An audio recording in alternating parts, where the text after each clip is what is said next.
मार्ग सत्य पर हम लोग विचार करेंगे। तो मार्ग सत्य जिसके माध्यम से हमें दुख निरोध सत्य तक ले जाने वाले हैं, उस मार्ग में कैसा प्रवेश हो। उस मार्ग में प्रवेश होने के द्वार जो हैं, पहला आवश्यकता है दुख सत्य को जाना, सारे दुखों को दुख माना और उस दुख से व्यतीत होना। दुख में इंजॉयमेंट करते हो तो फिर दुख से आप निवृत्त नहीं पाने की इच्छा ही नहीं उत्पन्न होगी। हर चीज़ में एक चित्त उत्पाद होना होता है। चित्त उत्पाद का अर्थ है एक इच्छा शक्ति। मैं दुख से निवृत्त पाना चाहता हूँ, पाऊंगा, ये इच्छा शक्ति पहला कदम है।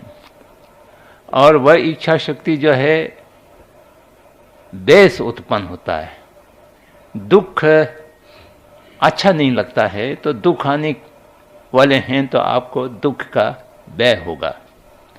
दुख का भय होगा तो दुख से बचाने के लिए कोई शरण खोजने की इच्छा उत्पन्न होंगे। तो उसी तरह से जो दुख सत्य को आप जानेंगे तो उस दुख से बचाने के लिए कोई शरण खोजेंगे। तो इसलिए पहला कदम होता है बौद्ध धर्म में प्रवेश के द्वार जैसा होता है, उसको शरण गमन कहते हैं। शरण में जाना है तो शरण का पहचान होना चाहिए। तो तथागत बुद्ध ने त्रिशरण की शिक्षा दिया है, बुद्ध, धर्म और संघ। ये त्रिशरण जो हैं सभी दुखी व्यक्तियों को दुख से बचाने वाले और दुख से शरण देने वाले एक शक्ति समझे या एक वस्तु समझे, एक कारण समझे। तो ये तीन में निर्धारित किया। तीन से अधिक आवश्यकता नहीं है, तीन से कम भी नहीं कम चलता है। लेकिन ये तीनों में भी जो यथार्थ शरण है वो एक ही है, वो धर्म है, वह मार्ग है। बाकी दो जो हैं उस शरण को प्राप्त करने के लिए सहायक हैं। आचार्य मैत्रीनाथ ने रोगी को उपमा देकर के कहा है, एक व्यक्ति बहुत भयंकर रोग से ग्रस्त हो, चापड़े पर पड़ा हुआ हो, तो वो रोग से निवृत्त पाने के लिए तीन वस्तुओं की आवश्यकता होता है। सबसे पहले एक अच्छा चिकित्सक की वो रोग का निदान करें, डायग्नोज करें, तुम्हें क्या रोग हो रहा है और उसका कारण क्या है, क्यों रोगी हुआ, ये सही आपको बताएं। नहीं तो आप कोई दूसरे बीमार हैं, आपको टीबी का दवाई दे दिया और बिगड़ गया और निदान ठीक से नहीं हुआ, आपको बुखार हैं तो आपको और गर्म दवा दे दिया इत्यादि। जब तक कि वो रोग निदान करने वाले एक प्रमाणिक व्यक्ति नहीं होगा तो आपका इलाज नहीं होगा। तो इसलिए एक अच्छे चिकित्सक का, एक अच्छे डॉक्टर का नितांत आवश्यक है। जो डॉक्टर आपका जांच करेंगे और आपके रोग का पहचान करेंगे और उसके कारण का पहचान करेंगे और उसकी दवाई का पहचान करेंगे, तीनों करना पड़ता है। इस रोग के कारण को समाप्त करने के लिए कौन सा दवाई बैठेगा, और दवाई भी ऐसा चाहिए उस रोग का कारण समाप्त हो। सिम्टम ट्रीटमेंट, बुखार है तो बुखार उतारने के लिए दवाई दे दिया, पेट में दर्द है तो दर्द समाप्त करने के लिए दवाई दे दिया, लेकिन वो कारण को छोड़ दिया तभी वो डॉक्टर ठीक नहीं है। आजकल जो एलोपैथिक का अधिकांश डॉक्टर सिंड्रोम ट्रीटमेंट करते हैं, शायद उनके रोग का कारण जानते भी नहीं हैं। तो इसलिए एक बार डॉक्टर के पास चला जाए तो जीवन भर उनके पास रह जाते हैं, ऐसा कहावत है, वो सही है। वो पेट दर्द वाला पेट दर्द की दवाई दे देंगे तो उससे कुछ और कॉम्प्लिकेशन होगा, वो फिर वो दूसरे डॉक्टर के पास रेफ़र कर देंगे, वो कुछ दवाई देंगे, उससे कुछ तीसरा रोग पैदा होगा, फिर वो चला जाएंगे। तो इसलिए डॉक्टर सही होना, एक प्रामाणिक होना अत्यंत आवश्यक है। तो इसलिए हमको दुख निवृत्त पाने के लिए एक शास्त्रा, एक मार्गदर्शक प्रामाणिक पुरुष होना चाहिए। वो बुद्धा के अतिरिक्त और कोई नहीं हो सकता है। तो इसलिए बुद्धा हमारा मार्गदर्शन करने वाले टीचर के रूप में, अध्यापक के रूप में हमारा शरण है।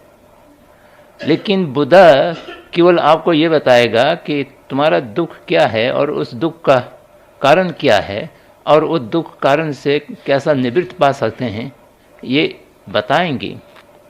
लेकिन बुद्धा आपके दुख को हरा नहीं सकते हैं, वो ले नहीं जा सकते हैं, वो शेयर भी नहीं कर सकते हैं। दुख से निवृत्त होगा नहीं होगा, ये हमारे जिम्मेदारी हैं, हमारे दायित्व है, वो बुद्धा के ऊपर नहीं। तो इसलिए कहा गया है कि जो बुद्धा है वो आपके पाप को पानी से नहीं धोएंगे, आपके कष्ट को हाथ से नहीं हराएंगे। बुद्ध का अपने जो ज्ञान है वो आपको स्थानांतरित नहीं कर सकते हैं, आपको शक्तिपात नहीं कर सकते हैं। तब फिर क्या फ़ायदा हुआ, पूछते हैं। फ़ायदा यही होगा कि आपको केवल मार्ग बता सकते हैं, जिस मार्ग से गए थे वो आपको बता सकते हैं। तो इतना ये बुद्ध का काम है, इसलिए बुद्ध को शरण माना। अब बुद्ध को शरण माना, इस समय जो बुद्ध हम कह रहे हैं वो एक के व्यक्ति बुद्ध, गौतम बुद्ध, मैत्री बुद्ध, कश्यप बुद्ध, उसको हम संदर्भ नहीं दे रहे हैं। यहाँ पर समस्त बुद्ध, जिसको बुद्धत्व कहते हैं, द बुद्धा नेचर, बुद्धत्व वो हैं जो चित्त संतत, जिसकी चित्त संतत के ऊपर क्लेश आवरण और ज्ञेय आवरण दोनों नहीं रहता है। क्लेश आवरण वो समस्त क्लेश, राग द्वेष मोह आदि के क्लेश समूल समाप्त हैं, और उसके अतिरिक्त जो ज्ञेय आवरण, सर्वज्ञान, समस्त वस्तुओं को जानने के लिए जो एक आवरण होता है, एक बाधक होता है, वो भी समाप्त हो जाता है। तब वो एक प्रबुद्ध होता है। प्रबुद्ध माने एकदम जागा हुआ। बुद्ध का शब्दार्थ यही है कि जागा हुआ और खिला हुआ। जागा हुआ माने जितना जानने वाले थे, जानने योग्य थे, सब जान लिया, तो वो जागृत हैं। और खिला हुआ ऐसे जितना गुण प्राप्त कर सकते थे वो सब गुण प्राप्त हैं। तो उससे जो जागृत और पूर्ण रूप से खिला हुआ उसको बुद्ध कहते हैं।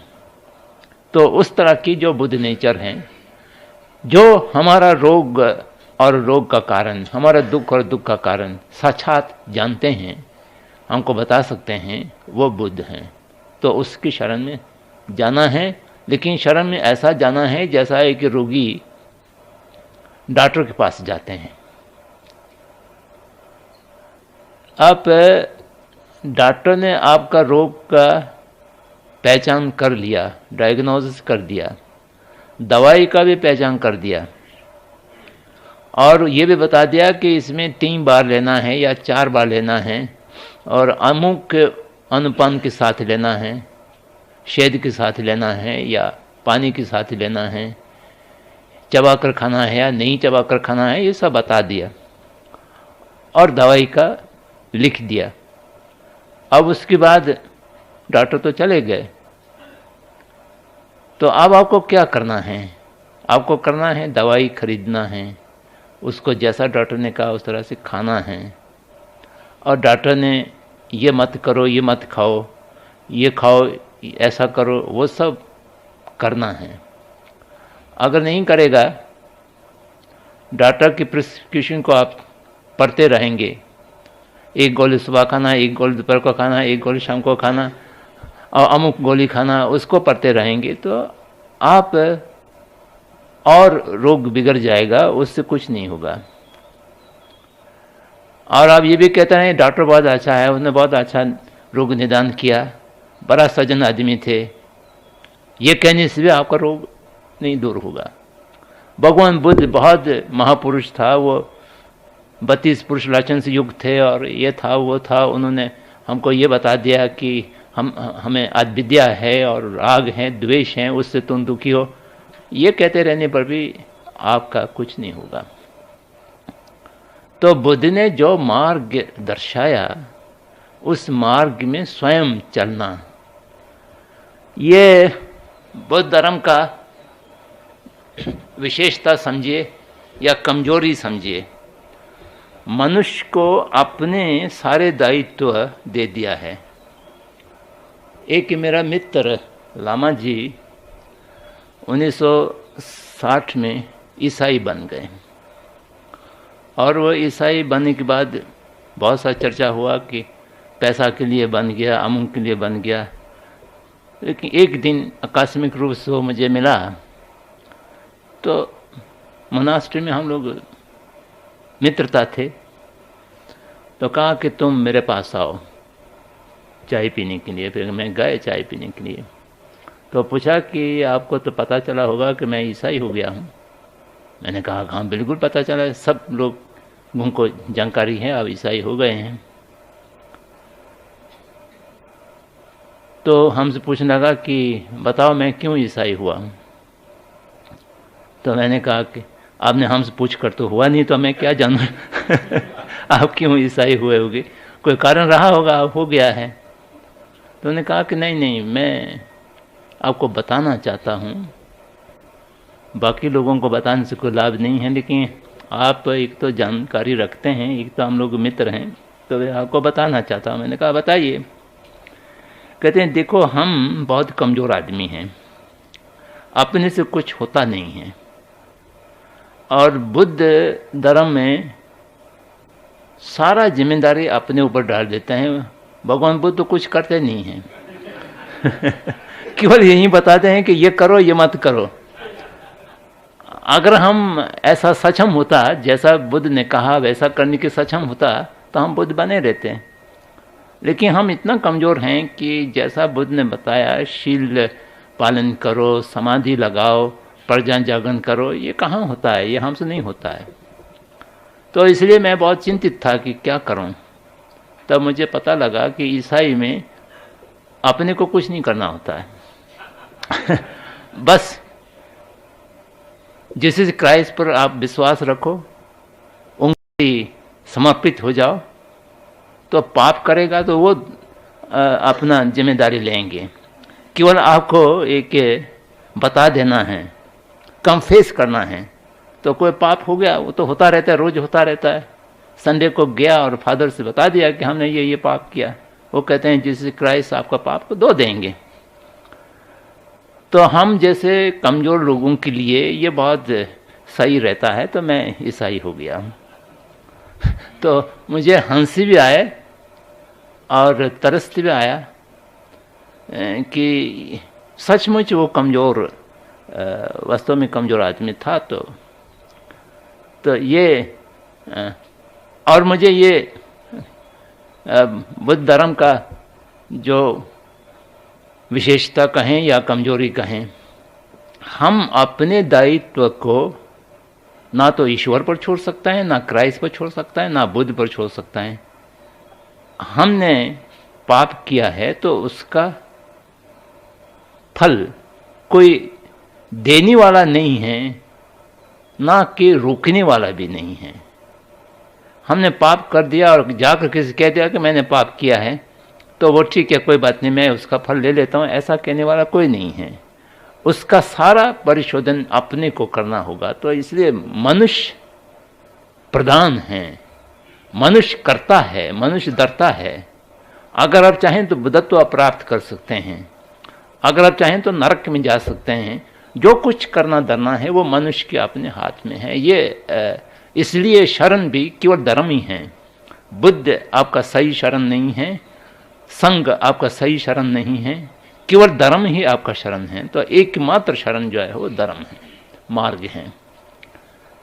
तो ये बुद्धा एक के मार्गदर्शक के रूप में शरण में हम लेते हैं और धर्म सही शरण के रूप में सेवन करते हैं, और संग मार्ग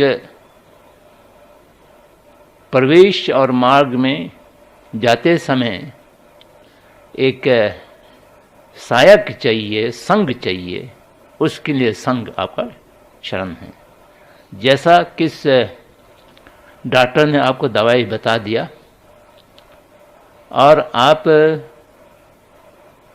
रोगशय पर पड़े हुए हैं, हिल डुल नहीं पा रहे हैं, तो उस समय एक नर्स की अत्यंत आवश्यक होता है। वो समय से आपको दवा देंगे, समय से पानी पिलाएंगे, समय से आपकी शरीर को साफ करेंगे, आपको उठाएंगे, बैठाएंगे, ये सब चीज़ नर्स करते हैं। तो हम इतना रोगन हैं कि संग के बिना अकेला हम नहीं चल सकते हैं।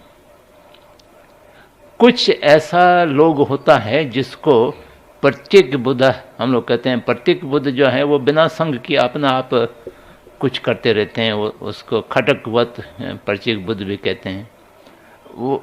लेकिन उनको भी संग एक आदर्श के रूप में तो चाहिए। तो इसलिए तीसरा शरण जो है संग है। संग में भी दो प्रकार का होता है, आर्य संग और साधारण संग।